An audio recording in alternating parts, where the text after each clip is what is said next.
LG G Watch rides in on first Android Wear Wave has launched its Android Wear-powered G Watch around the world. The smartwatch can be ordered from Google Play and purchased at retailers in the United States, Canada, France, Ireland, Germany, Italy, Spain, the United Kingdom, Australia, India, Japan and South Korea. In 15 other countries, including Brazil, Mexico, Russia, Singapore and New Zealand, the device will be available only from retailers. The LG G Watch is selling for $229 in the United States, £159 in the UK, and $249 in Canada. In the United States, consumers also can order it from OP&T's website. Along with the Samsung Gear Live, the LG G Watch has the distinction of being an Android Wear device. Android Wear is a version of Google's Android operating system created with smartwatches and other wearables in mind. Motorola's Moto 360 is set to follow later this year. Always-on function. The LG G Watch is compatible with smartphones running Android 4.3 or higher, using the Android Wear app. The always-on model is designed to allow wearers to view notifications and other information without having to press buttons or otherwise wake the display. There's a degree of customization with the smartwatch, since consumers can swap out the band for any standard 22mm strap. It's available in two colors, Black Titan and White Gold. The LG G Watch uses the 1.2 GHz Qualcomm Snapdragon 400 processor, with 4 GB of storage and 512 MB of RAM. The LCD IPS display measures 1.65 inches and has a resolution of 280 x 280. It has 9 axis sensors, with a gyroscope, accelerometer and compass. The dust and water-resistant device measures 37.9 x 46.5 x 9.95 mm and weighs 63 grams. It includes a 44 mAh battery, which LG claims is the largest among Android Wear devices to date. It has Bluetooth 4.0 connectivity. In terms of features, Android Wear organizes user information and attempts to present it when it's most pertinent using Google Now, Google's intelligent personal assistant system. For instance, it may display weather forecasts in the morning and flight information before wearers depart for the airport. Voice recognition. The LG G Watch also uses voice recognition to answer questions and carry out tasks, such as creating reminders or sending messages.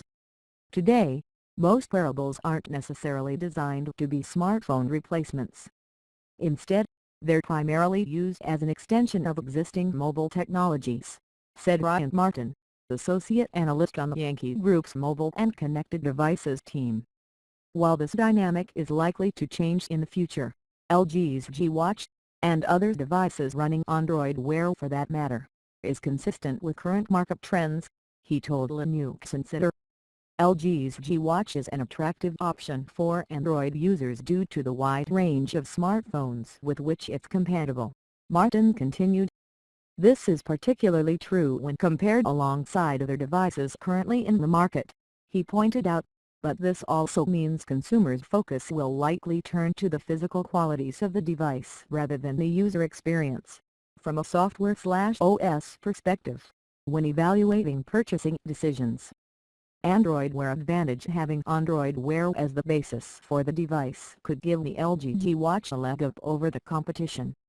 I played with the Samsung Galaxy Gear, version 1 and 2, and they're good watches, but because they don't have Android Wear, it says to me that these are devices that focus on history, and not your current context, and those same devices are lacking in that third-party application story.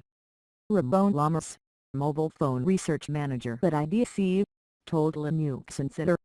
Android Wear is setting itself up to do exactly just that. In terms of unique functionality, the G Watch holds over the competition. It's the ability to know information about its wearer that may help it stand out from the pack more than anything else. Contextual information. Right now, it's really just the contextual information it can gather about the user, Lamas suggested. We know that's going to be coming up later on the Samsung Gear Live watch and the Motorola device. If you look at some of the early reviews, they say it's a good watch, but you might want to wait until the next one. That says to me that you're accepting this smartwatch, warts and all, and there are potentially some bugs and shortcomings that need to be hammered out in future versions, and that's okay. Yet the device may struggle to find a broad audience in the market because of its price point, which exceeds the upfront cost for many smartphones. The price point is something I'm a little worried about, Lamar said, mainly because how are you going to be able to explain a watch whose price point is on par with or even more expensive than the smartphone that it attaches to? In order to fully realize the strength and utility of this device, you've got to attach it to a smartphone. That being the case, do you want to end up paying more for this than for your smartphone? I would argue that most users probably would not. There really has to be something incredibly compelling about this to justify that higher price point, he emphasized. Could this contextualization of the user experience be part of it? Absolutely. The same thing with third-party applications, but we don't know how robust those are just yet.